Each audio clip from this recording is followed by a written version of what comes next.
Philippians chapter 4. Therefore, my brothers, you whom I love and long for my joy and crown, that is how you should stand firm in the Lord, dear friends. I plead with Dioja, and I plead with Cynthia to agree with Chandler in the Lord. Yes, and I ask you, loyal young fellow, who help this woman who have contended at my side in the cause of the gospel. Rejoice in the Lord always. I will say it again, rejoice. Let your gentleness be evident to all, the Lord is near. Do not be anxious about anything, but in everything with prayer, by prayer and petition, with thanksgiving, present your request to God. Finally, brothers, whatever is true, whatever is noble, whatever is right, whatever is pure, whatever is lovely, whatever is admirable, if anything is excellent or praiseworthy, think about such things.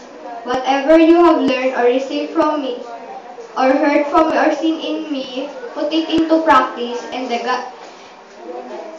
God of peace will be with you. I rejoice greatly in the Lord that at last you have renewed your concern for me. Indeed, you have been concerned, but you had no opportunity to show it.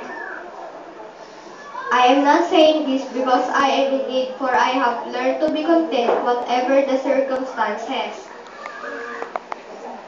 I know what it is to be need, and I know what it is to have plenty.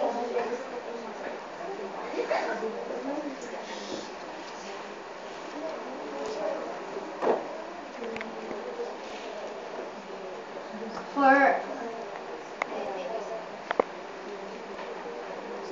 I have learned the secret of being content in any and every situation, whether well-fed or hungry, whether living in plenty or in want.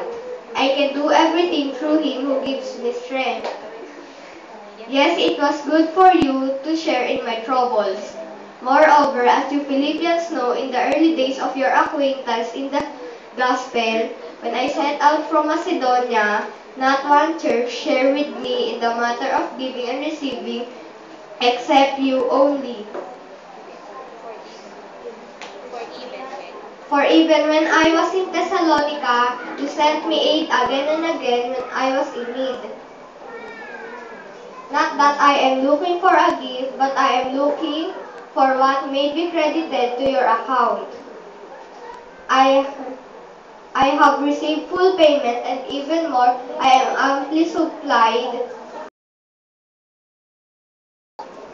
Now that I have received from Epaphroditus the gifts you sent.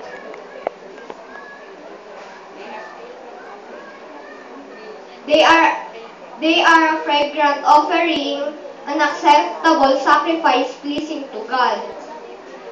And my God will meet all your needs according to His glorious riches in Christ Jesus.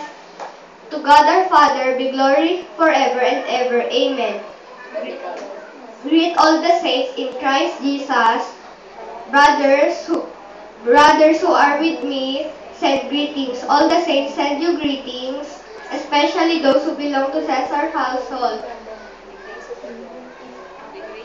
The grace of the Lord Jesus Christ be with your spirit. Amen.